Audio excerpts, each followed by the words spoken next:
Hi dear students, this is Dr. Mithilesh Vats, Faculty of English Language and Literature at Chartered Commerce Patna. देखो आज हम बहुत ही शानदार topic आपके सामने लेके आए हैं। बहुत सारे स्टूडेंट्स के मन में बहुत तरह के सवाल हैं CUET को लेकर, CU सेट जिसको आप पहले बोला करते थे। तो इन तमाम सवालों को हमने इकट्ठा किया है और उन तमाम क्वेश्चंस को हम आंसर करने वाले हैं बहुत ही लेमैन लैंग्वेज में, बहुत ही आसान से लैंग्वेज में, जिससे कि आपको समझ में आएंगी बातें पूरी की पूरी कि आखिर मामला है क्या। तो सबसे पहले आज जो हम बात कर रहे हैं, किस पर बात कर रहे हैं? कॉमन यूनिवर्सिटीज एंट्रेंस टेस्ट, जिसको हम CUET के नाम से भी जानते हैं। मतलब अगर आप इंटरमीडिएट में हैं या फिर इंटरमीडिएट पास आउट कर रहे हैं, ग्रेजुएशन में एडमिशन लेना हो, चाहे आप BA के लिए एडमिशन ले रहे हो, BCom के लिए एडमिशन ले रहे हो या फिर BSc के लिए एडमिशन ले रहे हो, अगर आपको किसी भी अंडर ग्रेजुएट प्रोग्राम में एडमिशन लेने हो तो आप सबसे पहले आपके दिमाग में क्या आता है? सबसे पहले आपके दिमाग में आता है कि अगर कोई सेंट्रल यूनिवर्सिटी में अगर हमारी एडमिशन हो जाती है तो बेहतरीन चीजें होंगी। आपको मालूम है कि हमारे पास इंडिया में 45 सेंट्रल यूनिवर्सिटीज हैं, 45, और इस 45 सेंट्रल यूनिवर्सिटीज में एडमिशन लेने का सपना आपका होता है, चाहे वो दिल्ली यूनिवर्सिटी हो, जवाहरलाल नेहरू यूनिवर्सिटी हो, बनारस हिंदू यूनिवर्सिटी हो, जामिया मिलिया इस्लामिया यूनिवर्सिटी हो, इस तरह के ढेर, अलीगढ़ मुस्लिम यूनिवर्सिटी हो, इस तरह के यूनिवर्सिटीज किसमें आते हैं? सेंट्रल यूनिवर्सिटीज में, जिसको सेंट्रल गवर्नमेंट फंड करती है। और अगर आप सेंट्रल यूनिवर्सिटीज से पढ़ते हैं तो आपका इंपॉर्टेंट शानदार तरीके से बनता है दुनिया में, प्लेसमेंट अच्छी होती है, वहां का पढ़ाई का लेवल अलग होता है। तो उसमें जाने के लिए पहले क्या सिस्टम था? पहले सिस्टम था आपका कि जितनी भी यूनिवर्सिटीज थी सब अपने अंदाज में काम करती थी। अब जैसे दिल्ली यूनिवर्सिटी की बात करें तो वो कहती थी कि आप जो है इतने नंबर लाओ तो हम आपको एडमिशन देंगे। कोई यूनिवर्सिटी है वो टेस्ट करवाती थी कि भैया आप कितने भी नंबर लाए, हमें उनसे कोई मतलब नहीं है, आप हमारे यहां अगर पढ़ना चाहते हैं तो हम आपसे टेस्ट लेंगे, आप टेस्ट में पास करेंगे, फिर हम आपको एडमिशन देंगे। गवर्नमेंट पूरी तरीके से परेशान थी, बहुत दिनों से इस पर काम चल रहा था, तो गवर्नमेंट ने कहा कि अब ऐसा नहीं चलेगा। अब सिंपल सा फंडा होगा कि CUET common universities entrance test होगा, और कॉमन यूनिवर्सिटी एंट्रेंस टेस्ट में आपको अपीयर होना पड़ेगा। आप इसमें पास हो जाएं, आपको जो भी पसंद आता है, जो भी यूनिवर्सिटी में आपने टारगेट किया हो, उस यूनिवर्सिटी में आपको एडमिशन मिल जाएगा, अगर आप क्वालिफाई करते हैं, अगर आप उसके कट ऑफ में आते हैं। क्लियर? तो अब बात रही कि CUET को कौन कंडक्ट कर रहा है, ये एग्जाम कंडक्ट कौन कर रहा है? ये एग्जाम कंडक्ट कर रहा है NTA, नेशनल टेस्टिंग एजेंसी। ये वही NTA है जो कि JEE या फिर नीट का जो एग्जाम कंडक्ट करवाती है। इसका मतलब है कि अगर NTA एग्जाम ले रही है तो इसका मतलब बहुत ही ज्यादा फेयर होने वाला है ये एग्जामिनेशन। तो क्लियर हो गया? तो CUET का मतलब है कि आपका 12th में क्या परफॉर्मेंस रहा है ये ज्यादा मैटर नहीं कर रहा है, या यूं कहें कि मैटर ही नहीं कर रहा है। आप 90% ला रहे हैं या फिर 100% ला रहे हैं, that doesn't matter at all. You need to qualify CUET examination, you need to appear in this examination and you will have to qualify this. Clear? तो आपको समझ में आ गया कि इसकी जरूरत क्यों पड़ी गवर्नमेंट, और इससे आपको यह भी पता चल गया कि कोई भी बच्चा, चाहे वो बिहार बोर्ड का बच्चा क्यों ना हो, चाहे वो यूपी बोर्ड का बच्चा क्यों नहीं हो, किसी भी स्टेट बोर्ड का बच्चा जिसको रिजल्ट में नंबर कम आते रहे हैं, मार्क्स बहुत कम आते रहे हैं, वो भी बच्चा इसमें बैठ पाएगा। और मैं यहां पर एक चीज और बताऊं, आपको मालूम है कि अगर आप इंजीनियरिंग के एग्जामिनेशन में बैठते हैं, JEE में बैठते हैं, तो आपका जो रिजल्ट होता है 50 स्टूडेंट पर एक बच्चे का रिजल्ट होता है। अगर आप नीट के एग्जाम में बैठते हैं, मेडिकल एग्जामिनेशन में बैठते हैं, मेडिकल एग्जामिनेशन का टेस्ट देते हैं, तो आपको 60 बच्चों पर एक बच्चे का एडमिशन होता है।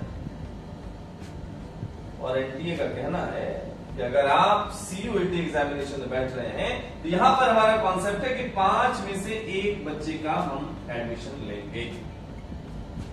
मतलब है कि ये एग्जाम आपके लिए बहुत इजी है, 10 गुना मतलब एक तरह से इजी है अगर इनके कंपैरिजन में हम देखें। क्लियर? तो इसका मतलब ये इजी है, बहुत ज्यादा इसमें टफ काम नहीं है। अब बात रही कि इसके सिलेबस क्या है, क्या क्या पैटर्न है, उस पर थोड़ा बात करते हैं।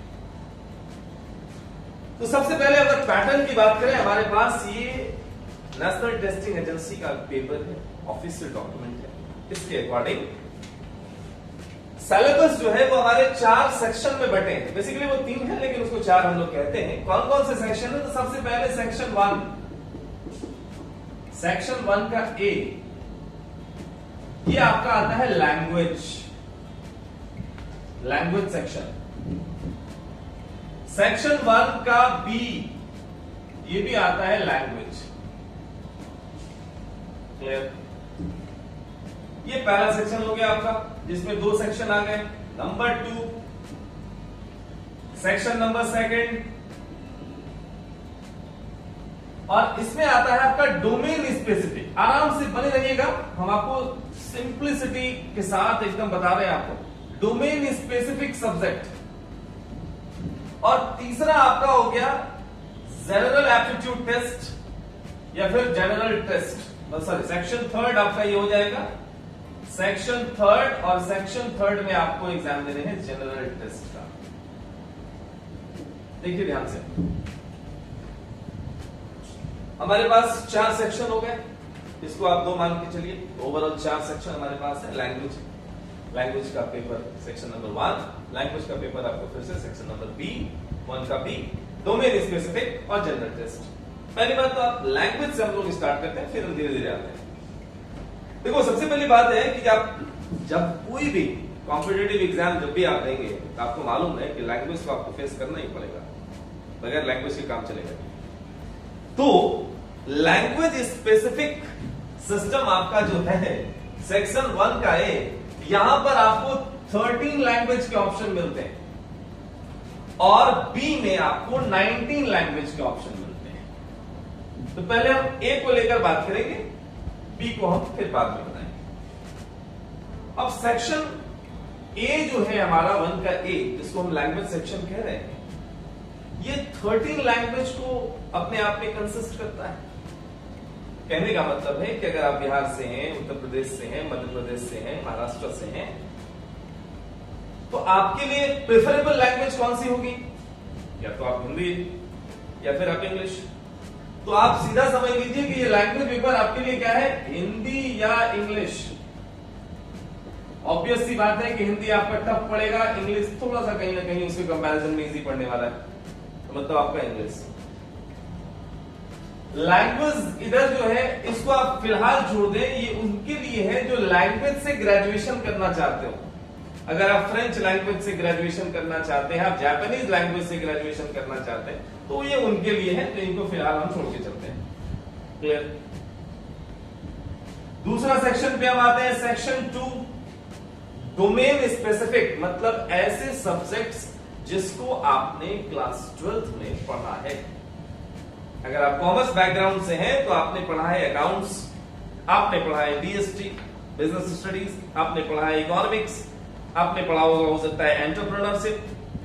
तो ये डोमेन स्पेसिफिक सब्जेक्ट, ये आपको चूज करना है, इसका एग्जाम देना पड़ेगा आपको। डोमेन स्पेसिफिक सब्जेक्ट में आपको कहा गया है कि आप 6 सब्जेक्ट तक मैक्सिमम रख सकते हैं। मतलब अगर आप मान के चलो इंटरमीडिएट आपने कॉमर्स से किया, आपने क्या क्या पढ़ा? अकाउंट्स पढ़ा, बीएसटी पढ़ा, एंटरप्रेन्योरशिप पढ़ा, इकोनॉमिक्स पढ़ा, तो 4 सब्जेक्ट आप ऑलरेडी पढ़ चुके हैं। इंग्लिश पढ़ चुके हैं, 5 सब्जेक्ट ऑलरेडी आप पढ़ चुके हैं। हो सकता है कि आप जिस यूनिवर्सिटी में एडमिशन लेना चाह रहे हो, आप चाह रहे हो कि अकाउंट से हम जो है ग्रेजुएशन करेंगे, अकाउंटेंसी हमारा ऑनर्स रहेगा, अकाउंटेंसी से हम ग्रेजुएशन करेंगे। और होता यह है कि अकाउंटेंसी से ग्रेजुएशन करने वालों की संख्या ज्यादा होती है, आप किसी सर्टेन यूनिवर्सिटी के कट ऑफ में नहीं आ पाते। एक छोटा एग्जांपल मैं दूं, आप दिल्ली यूनिवर्सिटी चाह रहे हैं कि आप दिल्ली यूनिवर्सिटी से आप क्या करें, ग्रेजुएशन करें। बहुत अच्छी बात है, आप करिए। आपने क्या किया, आपने कहा कि सर दिल्ली यूनिवर्सिटी वाले को अप्लाई करते वक्त कि सर हम अकाउंट से ग्रेजुएशन करना चाह रहे हैं। अब आपको नंबर आए हैं कम, दूसरे स्टूडेंट्स को नंबर आए हैं ज्यादा, वो भी सब बच्चा कह रहा है कि अकाउंट से हम ग्रेजुएशन करना चाहेंगे। आप बताओ किनको लेगा, उनको लेगा। तो यहां पर आपको यूनिवर्सिटी कह रही है कि आप 6 सब्जेक्ट बता दीजिए, आप हमको आपको 6 सब्जेक्ट जो भी आपको पसंद हो आप बता दीजिए, हम आपको अगर मेरे पास सीट खाली होंगी, आपका जो आप अगर कट ऑफ में आएंगे तो हम आपको एडमिशन ले लेंगे। क्लियर बात? तो कहने का मतलब ये आपके लिए बेहतर है कि अगर आपको अकाउंट्स में नहीं मिलता है आप बीएसटी में जा सकते हैं, बीएसटी में नहीं मिलता है आपको जो है इकोनॉमिक्स में चांस मिल सकता है, इकोनॉमिक्स में नहीं मिलता है तो एंटरप्रेन्योरशिप में मिल सकता है, एंटरप्रेन्योरशिप में नहीं मिल सकता है तो अदर सब्जेक्ट में आप जो है ले सकते हैं एडमिशन। तो मतलब आपके पास ऑप्शंस हैं।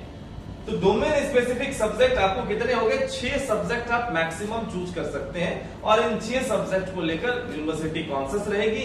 जिस सब्जेक्ट में आपके कट ऑफ लिस्ट में अगर आपका नाम आ जाता है तो इसका मतलब है आपका एडमिशन वहां पर हो जाए। ठीक है, ये तो बहुत अच्छी बात। Section 3 general test. अभी जनरल टेस्ट क्या होता है भाई, जनरल टेस्ट में आता है आपका क्या क्या, जनरल टेस्ट में आता है GK, general knowledge, current affairs, reasoning के बारे में आपने जाना होगा, वर्बल नॉन वर्बल रीजनिंग आपसे पूछेगा। रीजनिंग के साथ साथ आपसे मैथ्स भी पूछा जाता है। हालांकि ये मैथ्स का जो स्टैंडर्ड है वो 8th क्लास वाला स्टैंडर्ड है, तो डरना नहीं है। मैथ्स बहुत ही बेसिक पूछा जा रहा है। अलजेब्रा से क्वेश्चंस आएंगे, नंबर सिस्टम से क्वेश्चन आएंगे, तो मतलब मैथ से डरने वाली बात नहीं है। नॉर्मल क्वेश्चन, स्क्वायर रूट वगैरह सबसे क्वेश्चंस आएंगे, तो नॉर्मल चीज है। ठीक है, ध्यान रखना है।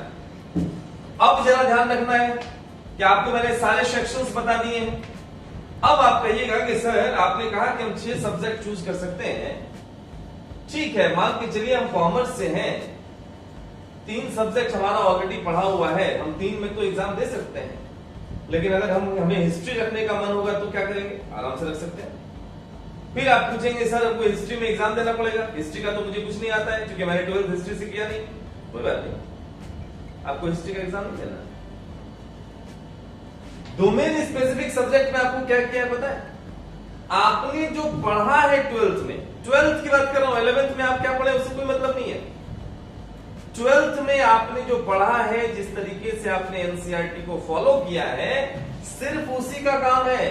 डोमेन स्पेसिफिक सब्जेक्ट जो 3 सब्जेक्ट आपके हैं, जो जिसको आपने पढ़ा है, जो कोर सब्जेक्ट है आपका, वो कोर सब्जेक्ट से सवाल पूछा जाएगा, सिर्फ कोर सब्जेक्ट से पूछा जाएगा सवाल। ठीक है, यहां पर कॉन्सेप्ट क्लियर नहीं होता है, मैं बता रहा हूं आपको, किसी भी वीडियो में इन चीजों को नहीं बताया गया है, मैं जरा बता देता हूं।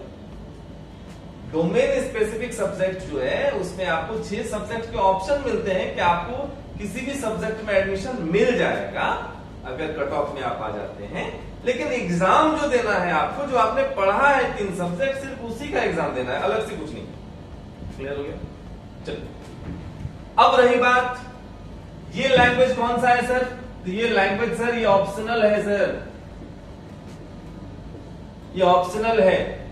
अगर आप फ्रेंच लैंग्वेज से ग्रेजुएशन करना चाहते हैं तो आप जाइए, जापानीज से करना चाहते हैं तो आप जाइए, मैथिली से करना चाहते हैं तो आप जाइए, डोगरी से करना चाहते हैं तो आप जाइए। इस पर छोड़ दीजिए सर, इस पर ज्यादा दिमाग नहीं लगाना है। आपका दिमाग कहां पे लगेगा, सेक्शन 1 का ए लैंग्वेज, हिंदी या इंग्लिश, इंग्लिश को पकड़ के चलना है। सेक्शन 2 डोमेन स्पेसिफिक, 6 सब्जेक्ट आपको ऑप्शन मिलता है, 3 सब्जेक्ट का एग्जाम होगा और जीके का एग्जाम होगा। जनरल टेस्ट में जीके का एग्जाम होगा, करंट अफेयर्स का एग्जाम होगा, रीजनिंग का एग्जाम होगा और मैथ्स का एग्जाम होगा। क्लियर? कितने नंबर का आएगा सर, चलिए सर उस पर बात करते हैं। तो सेक्शन ए, अब जरा देखिए बढ़िया से, सेक्शन ए मतलब 1 का ए मतलब लैंग्वेज, जो आपका ये नोटिस कह रहा है उसके अकॉर्डिंग जो सेक्शन 1 का ए है, जिसको आप कहते हैं लैंग्वेज, लैंग्वेज में आपसे क्वेश्चंस पूछे जा रहे हैं 50 क्वेश्चंस, और 50 में आपको अटेम्प्ट जो लेने हैं वो 40 क्वेश्चंस पर अटेम्प्ट लेने हैं। मतलब आप समझ लीजिए कि लैंग्वेज यहां पर आप लिख लीजिए इंग्लिश या हिंदी, और इसमें आपको क्या करना है, 50 क्वेश्चंस पूछ रहे हैं, आपको 40 को आंसर करना है। क्लियर? आ गई बात समझ में? आराम से। दूसरा क्या होगा सर? Domain specific. याद है? डोमेन स्पेसिफिक, डोमेन स्पेसिफिक मतलब समझ आ रहा है ना? आपने जो सब्जेक्ट पढ़ा है 12th में, इससे क्वेश्चंस आ रहे हैं आपको। सेक्शन 1 हो गया आपका क्लियर। सेक्शन 2 डोमेन स्पेसिफिक, और डोमेन स्पेसिफिक में भी आपका 50 क्वेश्चंस पूछा जा रहा है। जवाब कितने को देना है? 40। ध्यान रखना है, इसके लिए भी आपको 45 मिनट्स का टाइम मिल रहा है। इसके लिए भी आपको 45 मिनट्स का टाइम मिल रहा है। तीसरी बात, सेक्शन 3 तो क्या था? General studies. तो रही बात जहां तक जनरल स्टडीज की, इसमें क्या मामला है सर? इसमें मामला है 75 क्वेश्चंस पूछे जाएंगे आपको। जवाब कितने के देने हैं? जवाब देने हैं 60 के। 60 आपको अटेम्प्ट लेने हैं। टाइम कितना मिलेगा? 60 मिनट्स। जरा एक बार बढ़िया समझ लीजिए। पहला पेपर लैंग्वेज पेपर, 50 क्वेश्चंस पूछेंगे, 40 को आपको आंसर करना है, 40 को अटेम्प्ट लेना है। उसके लिए आपको 45 मिनट्स टाइम है। डोमेन स्पेसिफिक सब्जेक्ट जो आप पढ़े हैं 12th में, उससे आपको क्वेश्चन पूछेगा 50 मार्क्स का, जिसमें 40 क्वेश्चंस को अटेम्प्ट लेने हैं, 45 मिनट्स आपके पास टाइम है। जनरल स्टडीज से क्वेश्चन पूछ रहा है, 75 क्वेश्चंस पूछ रहा है, 60 क्वेश्चंस को अटेम्प्ट लेने हैं और 60 मिनट्स आपके पास टाइम है। और जनरल स्टडीज में आपको पता है, मैं बार बार बता दूं, जनरल स्टडीज में GK, current affairs, mental ability मतलब रीजनिंग और मैथमेटिक्स। क्लियर? अब बात रही कि हमने ये तो समझ लिया कि लाइन 1 2 3 ये काम हमारा फाइनल है। तो ये काम जब हमारा फाइनल हो जाता है तब हमें आगे क्या करना है? सबसे पहली बात कि इसमें किस तरह के क्वेश्चंस आते हैं उसको भी जरा देख लेते हैं। इंग्लिश में आपको जो बेसिकली क्वेश्चंस आ रहे हैं वो आ रहे हैं पैसेज पर बेस्ड, ठीक है। और इसमें भी कहा गया है कि पैसेज जो होगा वो एकदम 12th स्टैंडर्ड का ही होगा। मतलब अगर आपने एनसीईआरटी को फॉलो किया है तो आप आराम से पैसेज को बना सकते हैं। आपने देखा होगा 12th में पढ़ाने का जो मेरा अंदाज आपके लिए है, चाहे आप बिहार बोर्ड में पढ़े हो या फिर सीबीएसई में पढ़े हो, आपने देखा होगा मैं वर्ड टू वर्ड की बात करता हूं, वर्ड बाय वर्ड बताता हूं स्टूडेंट को कि बेटे एक एक वर्ड का मीनिंग तुम हमसे पूछो, मैं तुमको बता रहा हूं, तुम उसको नोट डाउन करो, लिखो। मतलब क्या है? क्या मैं पागल हूं? मैं वर्ड टू वर्ड बता रहा हूं? नहीं यार, मैं जानता हूं कि आगे ये आपको बहुत काम देगा। तो मतलब है कि इंग्लिश लिटरेचर को अगर आपने सही तरीके से पढ़ा है तो आपका ये काम क्लियर है, लैंग्वेज का काम क्लियर है। अगर आपने इंग्लिश लिटरेचर को सही तरीके से पढ़ा है, वर्ड बाय वर्ड पढ़ा है, वर्ड आपका क्लियर है, कॉन्सेप्ट आपका क्लियर है, तो लैंग्वेज का काम क्लियर है। दूसरी बात, डोमेन स्पेसिफिक की बात कर लेते हैं। डोमेन स्पेसिफिक में याद करने वाला क्वेश्चन नहीं आने वाला है, ध्यान रखना, कॉन्सेप्ट पर बेस्ड क्वेश्चन आने वाला है। क्लियर? इसका मतलब है कि अगर आप रटने में माहिर हैं तो सॉरी सर, फेल हो जाएंगे आप रटे नहीं। क्या करना पड़ेगा? आपको रटना नहीं पड़ेगा, कॉन्सेप्ट आपका क्लियर रहना चाहिए। मतलब क्लासरूम प्रोग्राम आपका शानदार रहना चाहिए, क्लास में आपकी प्रेजेंस शानदार रहनी चाहिए। मेरी एडवाइस है आप टीचर के कांटेक्ट में रहें, जहां कहीं भी प्रॉब्लम हो आप उनसे शेयर करें और आप देखिए कितना शानदार होता है आपके लिए। क्लियर? तो डोमेन स्पेसिफिक सब्जेक्ट अगर आपका कॉन्सेप्ट क्लियर है तो आप इस पर काम कर सकते हैं। Number 3, general studies, GK sir, थोड़ा बहुत, ज्यादा नहीं, नॉर्मल लेवल का। जनरल स्टडीज में करंट अफेयर्स, दुनियादारी में क्या चल रहा है थोड़ा बहुत, वैसे भी इंग्लिश क्लास में देखते हो हम बताते ही रहते हैं क्या सब चल रहा है दुनिया में, जानबूझ के हम तुमको ऐसी बात बताते हैं ताकि आगे चल के काम दे।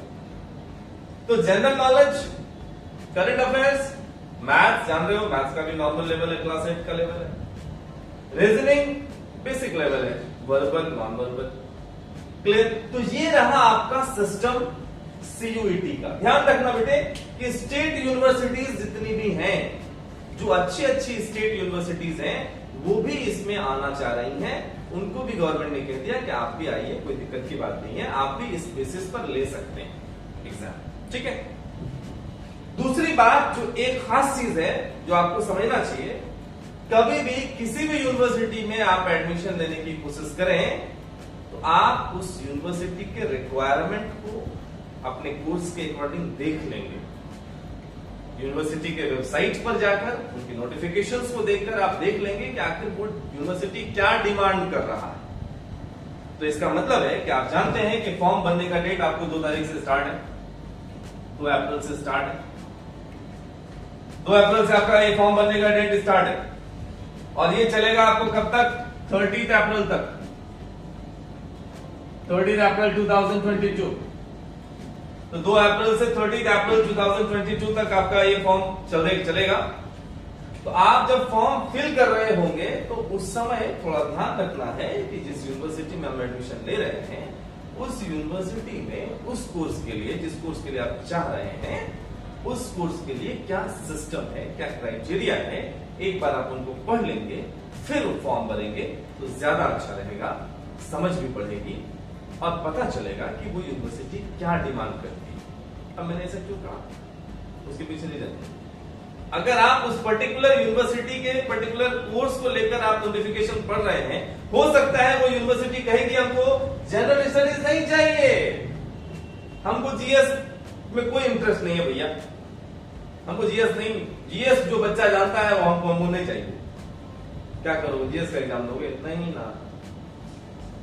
कोई यूनिवर्सिटी कहेगी कि हमको लैंग्वेज पेपर नहीं चाहिए, हालांकि ऐसा कहता है, फिर भी एक बात कह रहा है, अगर इस तरह की बातें आती है तो अगर आप एक बार उस यूनिवर्सिटी के वेबसाइट पर जाकर देखिएगा तो आपको पता चलेगा कि आखिर उस यूनिवर्सिटी की डिमांड्स क्या है और उसके अकॉर्डिंग आप फॉर्म फिल करिएगा। तो आपके दिमाग में भी रहेगा कि कौन सी यूनिवर्सिटी जीएस पेपर मांग रही है, कौन सी यूनिवर्सिटी डोमेन पेपर मांग रही है, कौन सी यूनिवर्सिटी कहती है कि डोमेन पेपर नहीं चाहिए, कौन सी यूनिवर्सिटी कहती है जनरल स्टडीज की पेपर नहीं चाहिए। तो आपके लिए आसान हो जाएगा पढ़ना, उसी हिसाब से अटेम्प्ट लेना। लेकिन मेरी सलाह ये मानो कि आप तीनों को लेकर चलो तो बेहतर होगा, आगे चल के कोई दिक्कत नहीं होगी, आप तीनों को लेकर चलिए। हालांकि फॉर्म भरने से पहले एक बार जरूर आप अपडेट हो जाइए तो बेहतर है। क्लियर बात है। दूसरी बात कि मेरे ख्याल से इसमें अब कोई दिक्कत की बात तुम लोगों को नहीं, इनकेस अगर किसी भी प्रॉब्लम होती है किसी भी तरह की तो आराम से टेक्स्ट करना, ठीक है, आपको बता दिया जाएगा। कहीं भी अगर आप फंसे, कहीं भी किसी भी तरह की अगर कोई दिक्कत हो तो आप जरूर बताएं, ठीक है। मिलते हैं आपसे फिर कभी किसी नए टॉपिक के साथ, तब तक आप अपना बहुत ख्याल रखिए।